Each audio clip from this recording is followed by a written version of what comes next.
এত রাতে ভাই কি করছে দেখতে গিয়ে দেখি ভাই নিচে কেক বানানোর জন্য প্রিপারেশন নিচ্ছে। কারণ রাত 12টার পরই আমার বার্থডে, আমি তো ঘুমিয়ে পড়েছিলাম, আমাকেও ঘুম থেকে তুলে বসিয়ে দিল।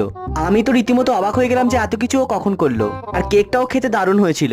তারপরেই এলো গিফট খোলার পালা। আর গিফট খুলতে আমার এরকম রিয়াকশন দেওয়ার কারণ হলো ও কফি মগের বক্সে ঘড়ি প্যাক করেছে। মানে ভাবা যায় কতটা ট্যালেন্টেড আমার ভাই। তারপর সকালবেলা দুজনে রেডি হয়ে বেরিয়ে পড়লাম আমার বাড়িতে। আর ঢুকে এদিকে আমাদের ভাগনা খেলছে আর ক্যামেরা দেখি হাই করে দিল। আমাদের আসতে অনেকটা লেট হয়ে গেছিল, তাই একবারে লাঞ্চ করে 3 মা ভাগনায় শুয়ে ঘুমিয়ে পড়লাম। আর সন্ধ্যাবেলা ঘুম থেকে উঠে রেডি হয়ে বেরিয়ে পড়লাম বাজারে যাওয়ার জন্য, কারণ আমার একটা প্যান্ট কেনার ছিল। আর দোকানে গিয়ে বেশ কয়েকটা প্যান্ট দেখলাম, কিন্তু একটাও পছন্দ হলো না, তাই বেরিয়ে পড়লাম। আর বাড়ি ফিরে দেখি বিরিয়ানির তোড়জোড় চলছে। আর আমরাও খেয়ে নিলাম রুটি আর সিমুই আর গরমা গরম চা। তারপর বসলাম গিফট নিয়ে। আর এই গিফটটা আমাকে সাইল, তিয়াশা আর পৌলমি দিয়েছে। আর এই হলো আমার সব গিফট গুলো। আর কোচি তো সকাল থেকেই ভাবছে ওরই বার্থডে হচ্ছে। কার বার্থডে হবে? ডিনারে ছিল আমার হাতের birthday special biryani. So that's it, tata.